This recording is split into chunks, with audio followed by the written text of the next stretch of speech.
Ô Éternel, juge-moi car j'ai marché dans mon intégrité et je me suis confié en l'Éternel, je ne chancellerai pas. Sonde-moi, ô Éternel, et éprouve-moi, comme examine mes reins et mon cœur, car ta bonté est devant mes yeux, et j'ai marché dans ta vérité, je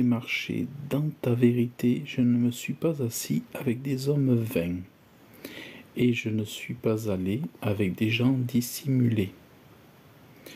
J'ai haï la congrégation de ceux qui font le mal, et je ne m'assierai pas avec les méchants. Je laverai mes mains dans l'innocence, et je ferai le tour de ton autel, ô Éternel.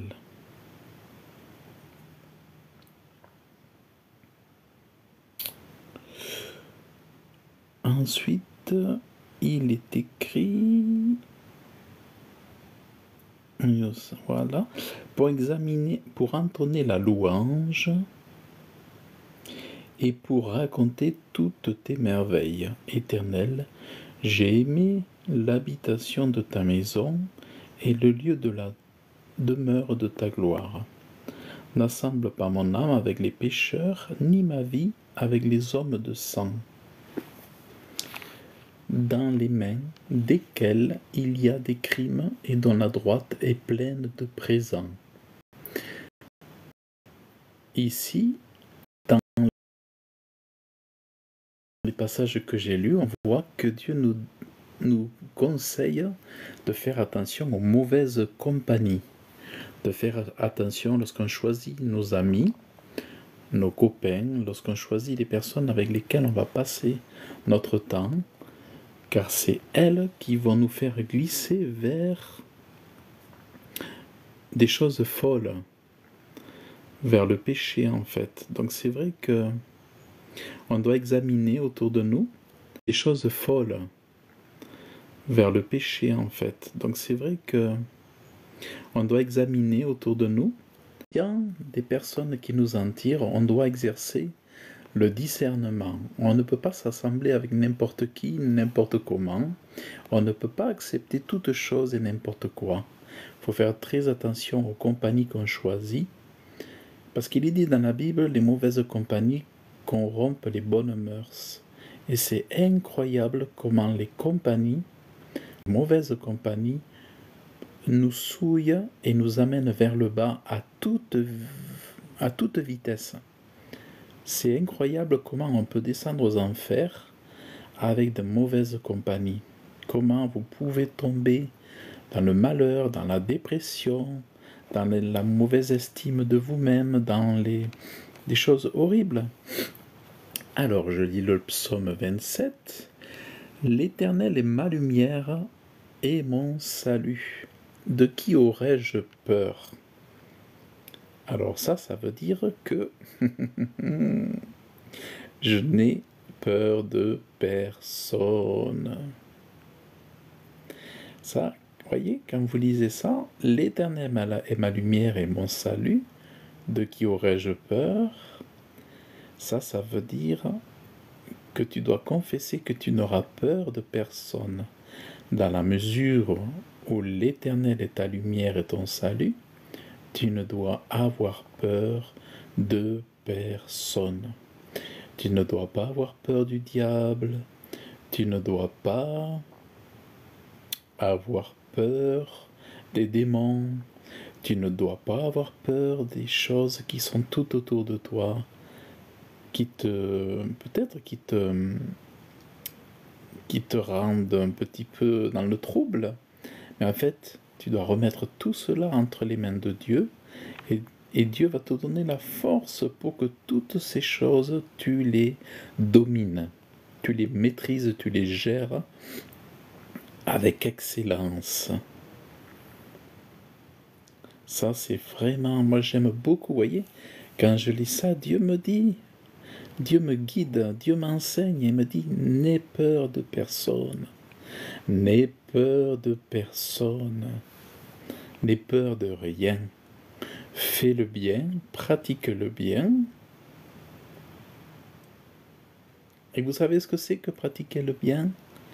c'est s'éloigner de l'iniquité.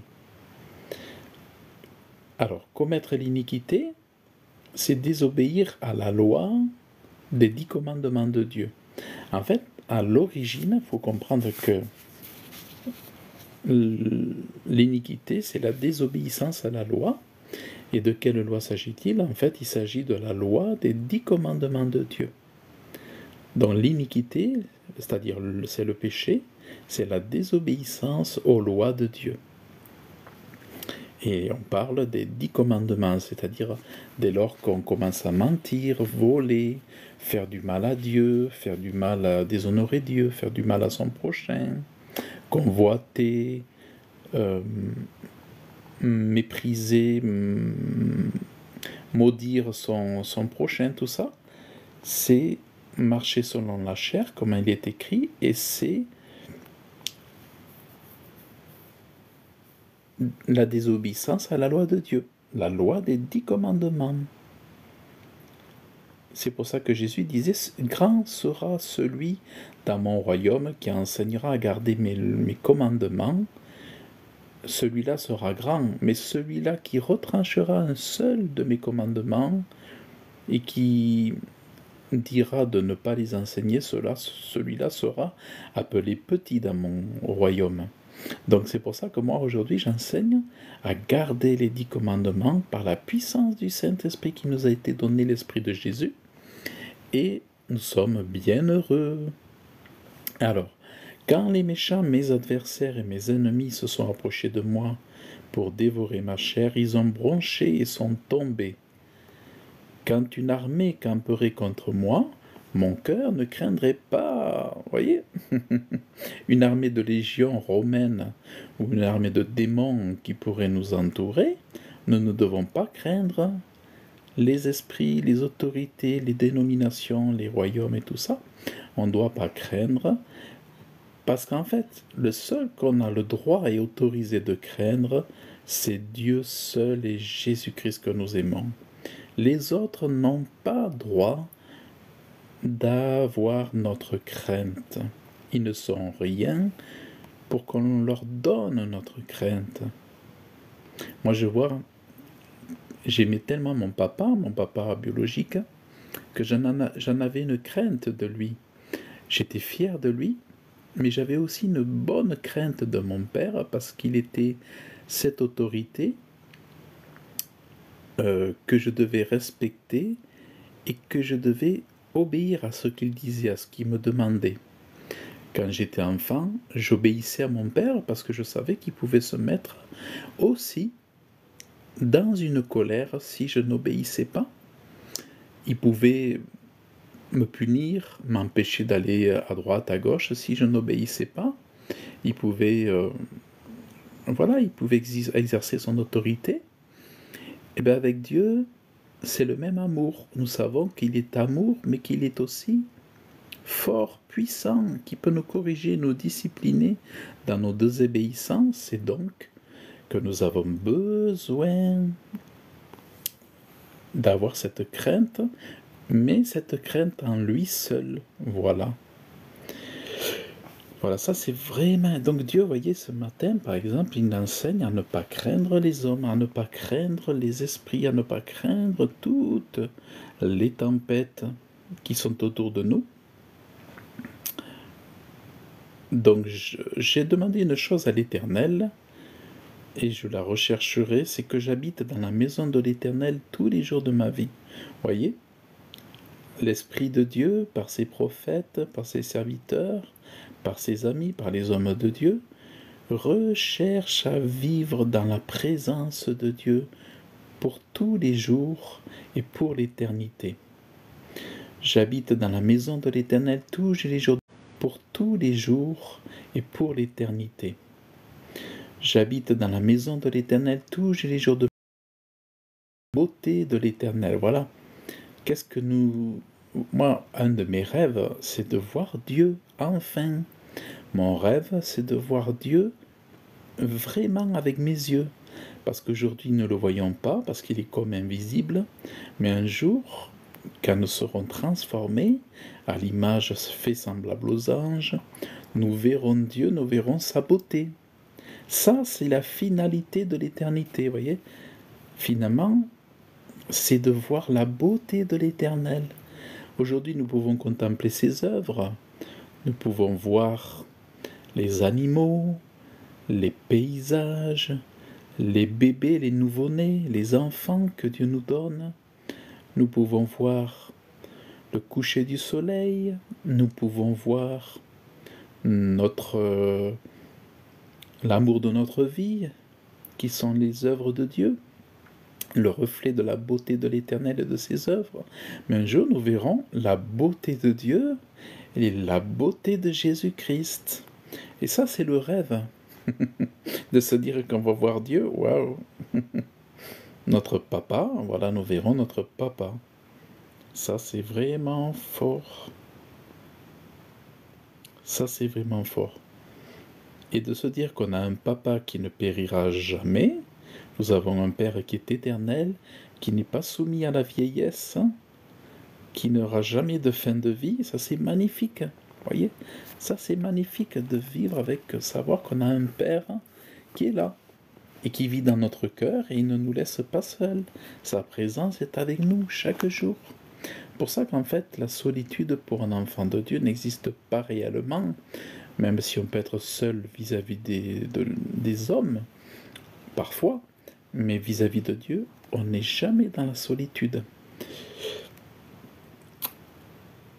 Alors, où c'est que je suis?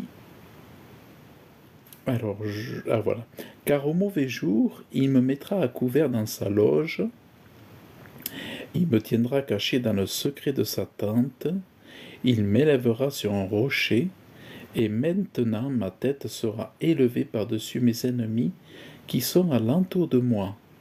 Et je sacrifierai dans sa tente des sacrifices de cris de réjouissance, je chanterai et je psalmodierai à l'Éternel.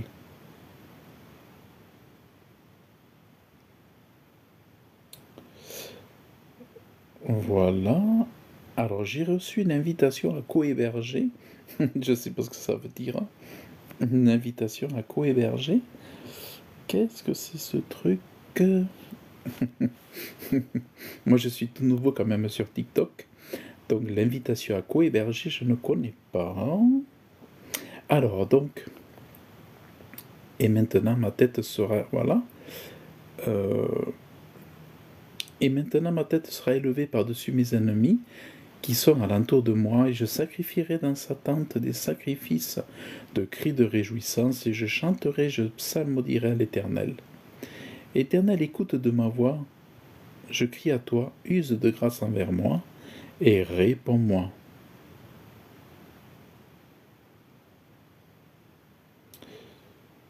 Voilà.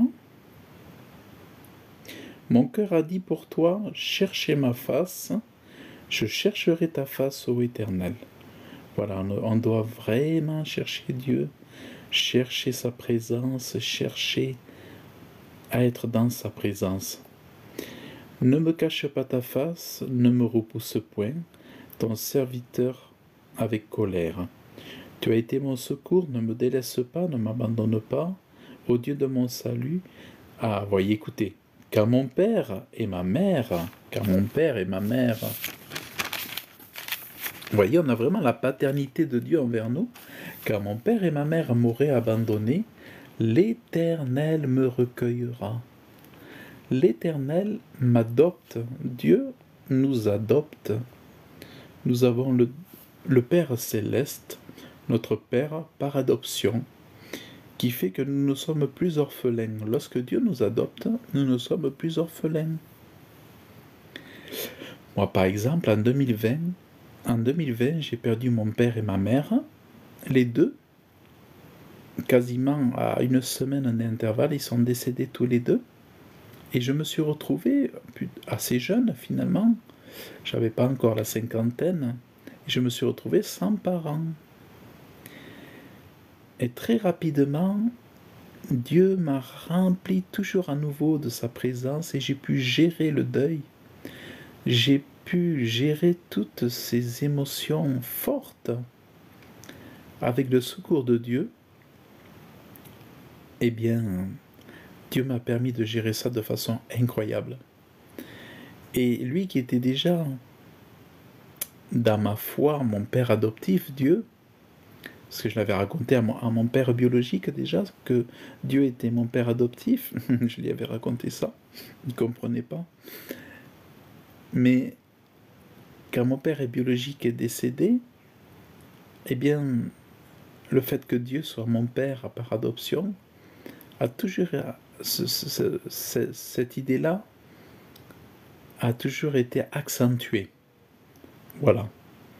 C'est-à-dire, je n'en ai jamais douté, et c'est vrai que quand je dis que Dieu est notre Père, moi je l'appelle notre Père céleste, notre Père éternel, Dieu est un Père par adoption pour nous qui croyons en Jésus-Christ. Ça, c'est important parce que ce qui est important de comprendre, c'est que notre relation avec Dieu, pour qu'elle soit belle, il faut que ça soit une relation d'amour. Non pas d'intérêt, mais une relation d'amour, de façon inconsidérée pour les choses matérielles. Mais quand alors nous aimons Dieu d'une façon pure, après il nous donnera le reste, il nous donnera tout ce que nous avons besoin. Mais si nous recherchons Dieu et sa justice, c'est-à-dire la sainteté, la justice, la pureté, bien Dieu nous donnera le reste par-dessus. Si nous confessons Jésus, que nous aimons le Fils de Dieu, que nous aimons ce qu'il a fait pour nous et que nous le racontons aux gens autour de nous, Dieu nous donnera tout le reste par-dessus. Et franchement, nous le racontons aux gens autour de nous, Dieu nous donnera tout le reste par-dessus. Et franchement, à lire la Bible, à lire la parole de Dieu, ça a toujours été mon appel. Comme Dieu m'a donné l'amour de la parole de Dieu, j'enseigne toujours les chrétiens à chercher, à demander l'amour de la parole de Dieu. Et vous voyez, ce sont pas des choses pour comment dire, ça ce sont des choses pour vraiment fortifier, encourager les chrétiens. Dieu est vivant, Dieu est vrai, c'est le seul Dieu. Et vous avez tout intérêt à avoir une grande foi, et votre grande foi sera multipliée, elle deviendra grande, dans la mesure où vous lisez beaucoup la parole de Dieu. Il faut avoir une Bible, acheter une Bible, la mettre dans sa maison, la mettre dans sa chambre, et la lire, la mettre dans son sac, et la lire. C'est vraiment... Ça, c'est salutaire, ça va vous protéger et ça va mettre de toutes nouvelles pensées dans vos esprits, dans vos cœurs, et ça va vous tenir dans la présence de Dieu.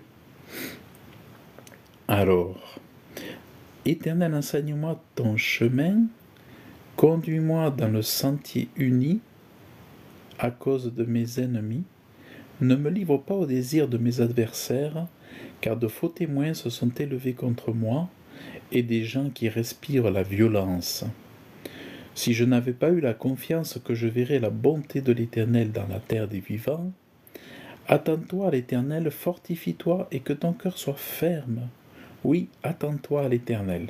Alors ici, on a toute une section dans la parole de Dieu où on nous demande de chercher dans la prière la présence de Dieu et de l'attendre, attendre Dieu dans la présence. L'attendre avec foi. C'est important de se mettre en prière, de se mettre à genoux, Dieu dans la présence. L'attendre avec foi. C'est important de se mettre en prière, de se mettre à genoux, de voir la vie de Dieu. Parce que quand il nous communique sa vie dans la prière, il nous communique son esprit, il nous transforme. Voilà, c'est vraiment important de croire à la transformation. Parce que Dieu est puissance.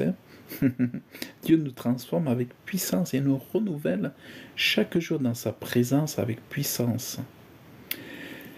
Et Éternel, je crie à toi, mon rocher. Donc ici c'est le psaume 28. Éternel, je crie à toi, mon rocher.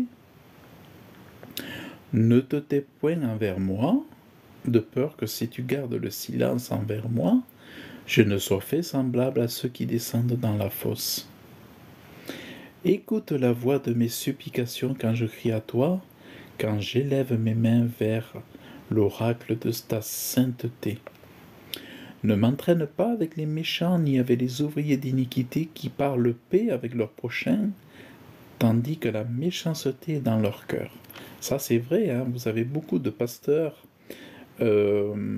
manipulateurs qui vous parlent de paix, de choses de Dieu, mais qui sont des loups, qui, comme on dit, des loups ravisseurs, qui sont des imposteurs, qui sont envoyés par le diable. Donc il faut faire très attention même lorsque vous allez dans les assemblées, dans les communautés, dans les églises, à faire attention, faire très très attention, faire attention que n'importe qui ne vous mette pas les mains sur la tête non plus. Il faut faire très très attention. Il y a beaucoup d'ouvriers d'iniquité, c'est-à-dire des gens qui désobéissent au commandement de Dieu et qui sont des faux chrétiens, il y avait des faux juifs et il y a les faux chrétiens. Donne-leur selon leurs œuvres et selon l'iniquité de leurs actions. Vous voyez le problème de l'iniquité. Donne-leur selon l'ouvrage de leurs mains, rends-leur selon ce qu'ils ont fait. Parce qu'ils ne discernent pas les œuvres de l'Éternel, ni l'ouvrage de ses mains. Alors l'iniquité, là voyons, on en parle ici. Donc comme je vous disais, l'iniquité c'est la désobéissance à la loi de Dieu. Et la loi de Dieu c'est quoi? C'est la loi des 10 commandements. Par exemple ici, voilà. Ça, c'est les 10 commandements qu'on devrait étudier tous les jours, qu'on devrait méditer chaque semaine. Vous voyez? Ça, c'est les 10 commandements. Et Dieu prononça toutes ces paroles, disant, « Je suis l'Éternel, ton Dieu, qui t'a fait sortir du pays d'Égypte, de la maison de servitude. Tu n'auras point d'autre Dieu devant ma face. » Voilà. Donc ça, c'est une première chose, vous voyez? Celui qui a un autre Dieu devant sa face que Dieu seul, celui-là commet l'iniquité. Voilà, ça c'est l'iniquité. Tu ne te feras point d'image taillée. Celui qui se fait une image taillée, il commet l'iniquité. Ni aucune ressemblance qui est dans les cieux en haut et de ce qui est sur la terre en bas et de ce qui est dans les eaux au-dessous de la terre. Voilà, faire ces choses, c'est commettre l'iniquité. Tu ne t'inclineras pas devant elles, et tu ne les serviras pas. Car moi, l'Éternel ton Dieu, je suis un Dieu jaloux, qui visite l'iniquité des pères sur les fils, sur la 3e et la 4e génération, de ceux qui me haïssent, et qui usent de bonté envers des milliers de ceux qui m'aiment et qui gardent mes commandements. Donc ça, c'est aussi commettre l'iniquité que de faire ces choses-là. Ensuite, tu ne prendras point le nom de l'Éternel ton Dieu en vain, car l'Éternel ne tiendra point pour innocent celui qui aura pris son nom en vain. Voilà. On ne doit pas utiliser le nom de Dieu n'importe comment. On ne doit pas jurer, on ne doit pas maudire, on ne doit pas faire des choses comme ça. Ensuite, souviens-toi du jour de sabbat pour le sanctifier. Celui qui ne se souvient pas de ce jour-là, il commet l'iniquité.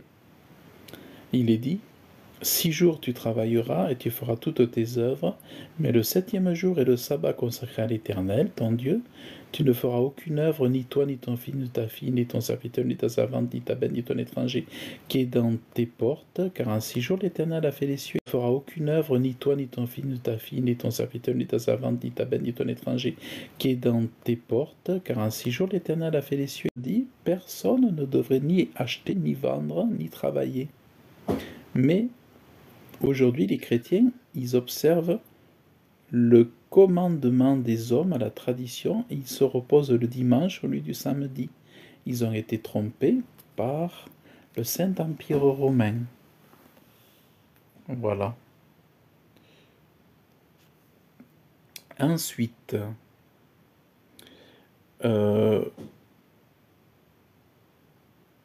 il s'est reposé, c'est pourquoi Dieu s'est reposé le 7e jour. C'est pourquoi l'Éternel a béni le jour du sabbat et l'a sanctifié. Vous voyez, l'Éternel a béni le jour du sabbat et l'a sanctifié. Celui honore ton père et ta mère afin que tes jours soient prolongés. Celui qui n'honore pas son père et sa mère, celui-là pratique l'iniquité, le péché. Parce qu'il est dit, tu honoreras ton père et ta mère, afin que tes jours soient prolongés sur la terre que l'Éternel ton Dieu t'a donnée. Tu ne tueras pas. Celui qui tue son prochain, il pratique l'iniquité.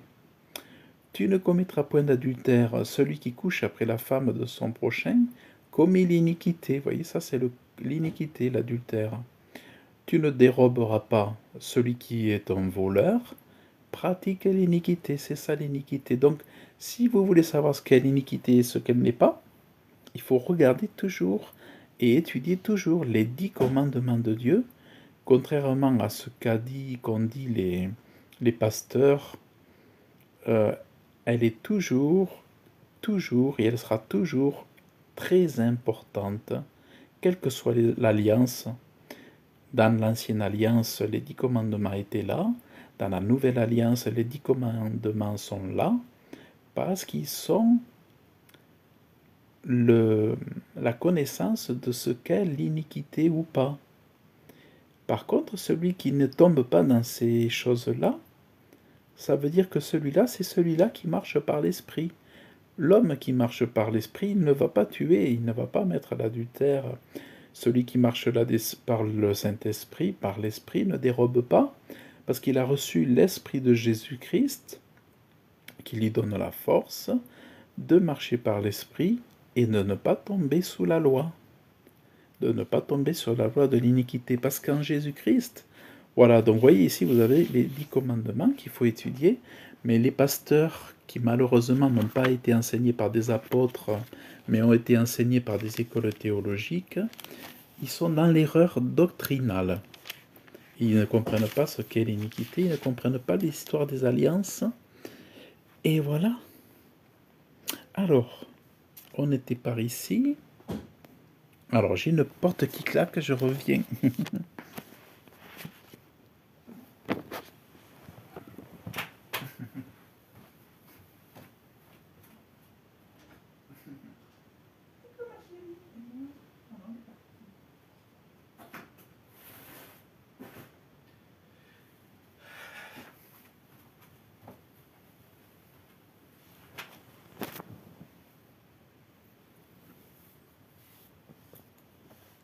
Voilà, voilà, voilà.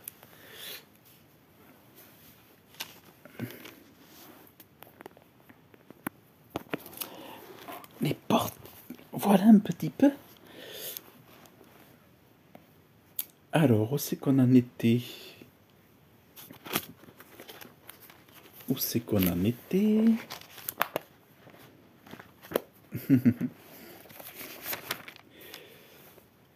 Alors, où c'est qu'on en était?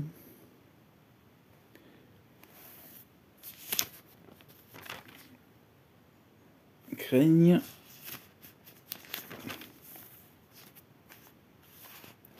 Ah, je trouve plus où j'en étais. Ah, voilà. Alors aussi, aujourd'hui, on est le 6. Donc, j'en étais où alors, moi? J'en étais où à ma lecture? J'en étais à 26, 27, 28. 26, 27, 28. Psaume 26, 27, 28.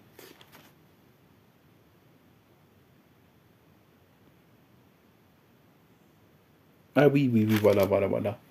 Dieu nous adopte, tout ça, attends-toi, fortifie-toi, voilà.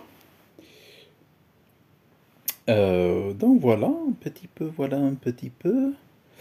Alors je pourrais continuer encore longtemps, tout ça, à vous partager la parole de Dieu. Mais, alors, où est-ce qu'on en était sinon? Bon, on avait notre Dieu qui est notre père adoptif. Si je perdais mon père, quand mon père et ma mère m'auraient abandonné, l'Éternel me recueillera. Donc ça, c'était magnifique, vous voyez, de lire ça.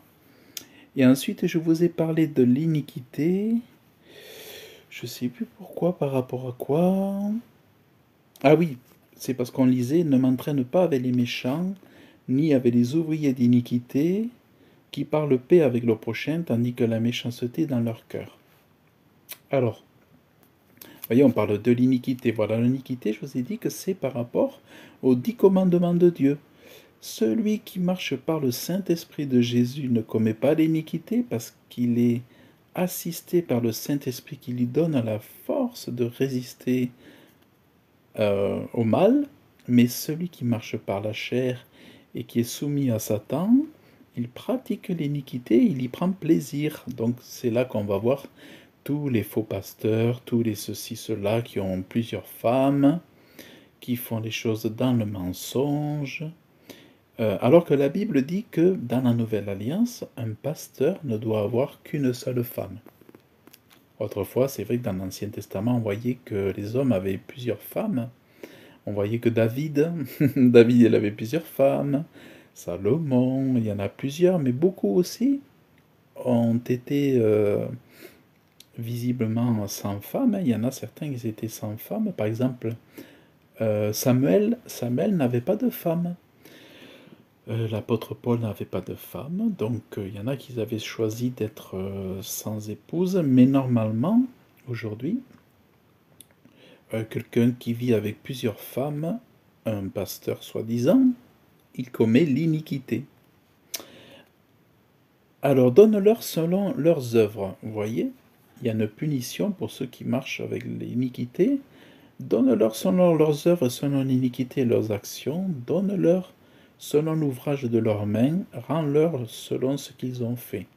Parce qu'ils ne discernent pas les œuvres de l'Éternel, ni l'ouvrage de ses mains, il les détruira et ne les édifiera point. Béni soit l'Éternel, car il a entendu la voix de mes supplications. Alors ça c'est magnifique. L'Éternel est ma force et mon bouclier. Ça, il faut que ça pénètre votre cœur, votre âme tout entière. L'Éternel est ma force et mon bouclier. En lui, mon cœur a sa confiance. Voilà. Que votre confiance soit grande. Et j'ai été secouru. Vous voyez, ça, c'est des proclamations. J'ai été secouru et mon cœur se réjouit. Et je le célébrerai dans mon cantique. Vous voyez? Donc, tout à l'heure, on lisait que on doit avoir peur de rien ni de personne. Vous voyez, tout à l'heure, on disait, je ne dois avoir peur ni de personne. L'Éternel est ma lumière et mon salut. De qui aurais-je peur? Réponse de personne, personne, personne. Et là, on lit, l'Éternel est ma force et mon bouclier. En lui, mon cœur a sa confiance et j'ai été secouru. Mon cœur se réjouit, je le célébrerai dans un cantique. L'Éternel est leur force, et il est le lieu fort des délivrances de son oint. Les oints de Dieu, ce sont tous ceux qui sont oints par l'Esprit de Dieu. Donc ça peut être quiconque est rempli de Dieu, quiconque marche dans la pureté, dans la sainteté, dans l'amour de Dieu. Les oints, ce ne sont pas uniquement les pasteurs, non. Les oints de Dieu, ce sont tous ceux qui sont connectés à Dieu, qui sont dans l'amour de Dieu, qui ont l'onction de Dieu. Donc les oints, ce ne sont pas uniquement les pasteurs, non, non, non. Quand on dit ne touchez pas à mes oints, ça veut dire ne touchez pas à tous ceux qui marchent fidèlement avec moi, à ceux qui marchent dans l'amour de Dieu, dans l'obéissance, dans la fidélité, dans la persévérance. Sauve ton peuple et bénis ton héritage, épée-les et élève-les pour toujours. Alors, psaume 29. Rendez à l'Éternel, fils des forts, rendez à l'Éternel la gloire et la force. Rendez à l'Éternel la gloire de son nom, adorez l'Éternel en sainte magnificence. La voix de l'Éternel est sur les eaux, le Dieu de gloire fait tonner l'Éternel sur les grandes eaux. La voix de l'Éternel est puissante, la voix de l'Éternel est magnifique. Vous voyez l'importance de la voix de l'Éternel brise les cèdres. L'Éternel brise les cèdres du Liban. Il les fait bondir comme un veau, et le Liban et le Sirion comme un jeune buffle. La voix de l'Éternel fait jaillir des sillons de feu. La voix de l'Éternel fait trembler le désert. L'Éternel fait trembler le désert de Cadès. La voix de l'Éternel fait fa, fa, fa, faune les biches. Faune les biches. Et dépouille les forêts. Et dans son temple, tout dit gloire. L'Éternel s'assied sur les flots. L'Éternel s'assied comme roi toujours. L'Éternel donnera force à son peuple. Donc ici, dans cette section, et précédemment, on voit que c'est Dieu qui donne la force. Si vous voulez la force, c'est Dieu qui possède la force. Si vous voulez de la force, venez à Dieu et demandez la force. Car il est lui le possesseur et détient en sa possession la force. Vous voulez de la force, demandez à Dieu la force. L'Éternel donnera force à son peuple. L'Éternel bénira son peuple par la paix. Et ici, on rentre dans la délivrance, dans la guérison, vous voyez. Éternel, je t'exalterai parce que tu m'as délivré et que tu n'as pas réjoui mes ennemis à mon sujet. Éternel, mon Dieu, j'ai crié à toi et tu m'as guéri. Voyez, tu m'as guéri. Éternel, tu as fait... Donc on a un Dieu qui est guérisseur, qui est docteur. Nous avons un Dieu qui est médecin.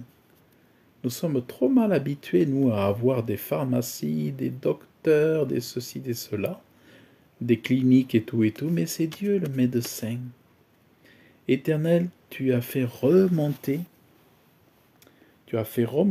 mon âme du Sheol.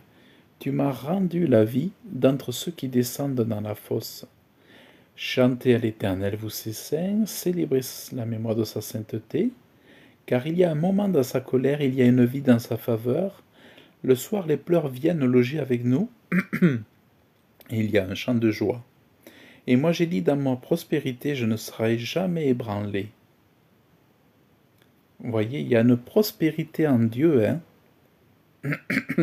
Il y a la fausse prospérité, mais il y a la vraie prospérité en Dieu. La vraie prospérité existe. Dieu veut que nous soyons prospères. Et moi j'ai dit, dans ma prospérité, je ne serai jamais ébranlé. Éternel, par ta faveur, tu as donné la stabilité et la force à ma montagne. Tu as caché ta face et j'ai été épouvanté. Éternel, j'ai crié à toi et j'ai supplié le Seigneur. Quel profit y a-t-il à mon sang quand je descendrai dans la fosse? La poussière te célébrera-t-elle? Annoncera-t-elle ta vérité? Écoute, ô Éternel, et use de grâce envers moi, Éternel, sois-moi en aide. Voyez, ça, c'est des prières. Tu as changé mon deuil en allégresse. Alléluia, tu as détaché mon sac et tu m'as ceint de joie, afin que mon âme te loue par des cantiques et ne se taise point.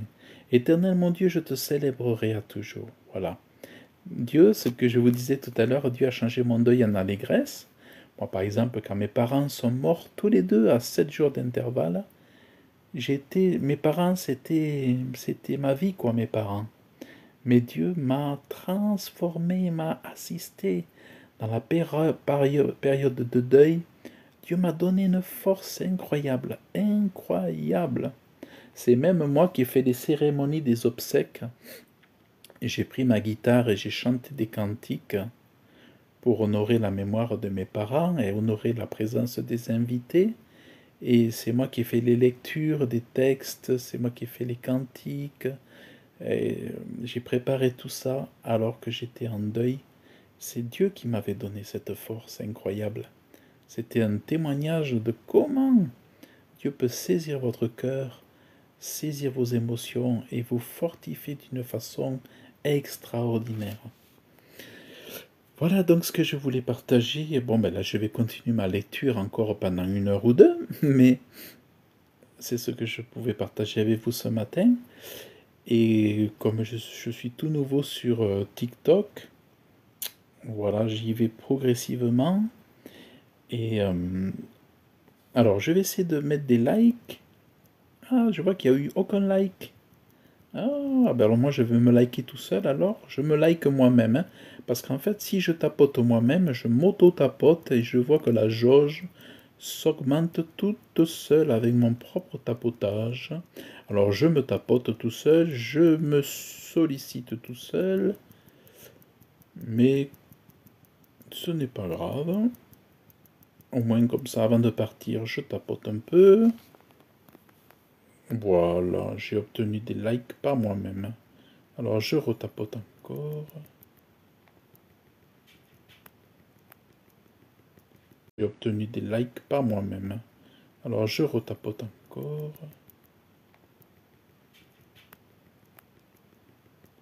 Là je tapote, je tapote. Bon, et bien je vous dis donc à très bientôt. Que Dieu vous bénisse, que Dieu vous garde.